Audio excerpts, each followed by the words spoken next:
ہے ان کا تھوڑا سا آپریشن بھی کروں گا. تو بہر صورت وقت تو کچھ زیادہ ہو گیا ہے، مگر میں مختصر سے وقت میں آپ حضرات کے سامنے اپنے شکستہ الفاظ میں کچھ پیش کرتا ہوں. وما توفیقی الا باللہ العلی العظیم. آیہ کریمہ جو آپ حضرات کے سامنے تلاوت کی ہے، اللہ تعالیٰ ارشاد فرماتا ہے یا ایھا الناس، اے لوگو، قد جاءکم، بے شک آ گیا تمہارے پاس، برہان من ربکم، تمہارے رب کی طرف سے برہان، وانزلنا الیکم، اور اتارا ہم نے تمہاری طرف نورا مبینا، نور مبین. یہ ہے آیہ کریمہ کا لفظی ترجمہ.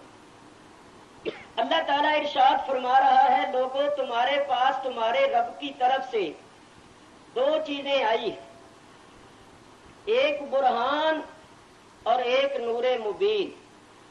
برہان کے ساتھ فرمایا قد جاءکم، بے شک وہ تو تمہارے پاس آیا ہے، تشریف لایا ہے.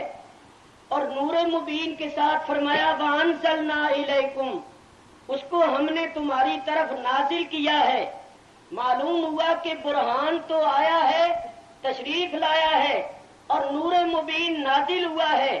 برہان سے مراد کون ہے، نور مبین سے مراد کیا ہے؟ تو میں نہیں کہتا، نبی کریم علیہ الصلوۃ والسلام کے جلیل القدر صحابی حضرت عبداللہ ابن عباس رضی اللہ تعالی عنہ، جنہوں نے قرآن اور قرآن کی تفسیر براہ راست نبی کریم علیہ الصلوۃ والسلام سے سیکھی، وہ فرماتی ہیں کہ اس آیت میں برہان سے مراد نبی کریم علیہ الصلوۃ والسلام ہے اور نور مبین سے مراد قرآن پاک. اللہ تعالیٰ نے نبی کریم علیہ الصلوۃ والسلام کو برہان بنا کے بھیجا. برہان کے معنی کیا ہے؟ برہان کے معنی ہے روشن دلیل، ایسی دلیل جو واضح اور روشن ہو، جس میں کسی قسم کا ابہام یا ایہام نہ ہو، اس کو برہان کہتے ہیں. قرآن کریم کی ایک آیت بھی پیش کرو. اللہ تعالیٰ ارشاد فرماتا ہے وَقَالُوا لَن يَدْخُلَ الْجَنَّةَ إِلَّا مَنْ كَانَ هُودًا أَوْ نَصَارَىٰ. یہودیوں اور عیسائیوں نے یہ کہا کہ ہمارے سوا کوئی جنت میں نہیں جائے گا. یہودیوں نے کہا جنت میں وہی جائے گا جو یہودی ہوگا، عیسائیوں نے کہا جنت میں وہی جائے گا جو عیسائی ہوگا. جب انہوں نے اپنے اپنے مقام پر یہ دعوے کیے، اللہ تعالیٰ ارشاد فرماتا ہے تِلْكَ أَمَانِيُّهُمْ، یہ تو ان کے اپنے خیالات ہیں. قُلْ هَاتُوا بُرْهَانَكُمْ إِن كُنتُمْ صَادِقِينَ. قُلْ، اے میرے حبیب فرما دیجئے، ہاتو برہانکم، اے لفظ برہان آیا، ہاتو برہانکم ان کنتم صادقین. اے یہودیوں اور عیسائیوں، اگر اپنے دعوے میں، اپنے گمان میں سچے ہو تو کوئی روشن دلیل پیش کرو کہ تم کیوں جنت میں جاؤ گے اور تمہارے سوا دوسرے جنت میں کیوں نہیں جائیں گے. تو اللہ تعالیٰ نے اپنے کلام مقدس میں یہ واضح فرما دیا کہ برہان کے معنی ہے روشن دلیل. نبی کریم علیہ الصلوۃ والسلام کو اللہ تعالیٰ نے برہان بنا کے بھیجا. برہان کے معنی ہے روشن دلیل. تو مطلب یہ ہوا کہ نبی کریم علیہ الصلوۃ والسلام اس جہان میں روشن دلیل بن کر آئے. میرے بزرگوں غور سے سنو، دلیل کسی دعوے کی ہوا کرتی ہے. ایک ہوتا ہے دعویٰ، ایک ہوتی ہے اس کی دلیل. دلیل ہمیشہ کسی دعوے کی ہوا کرتی ہے. مثلا آپ کے فردوس کالونی میں کوئی صاحب آ جائیں اور وہ آ کر یہ کہے کہ لوگوں میں بہت بڑا عالم ہوں، تو ان کا یہ کہنا کہ میں بہت بڑا عالم ہوں یہ کیا ہے؟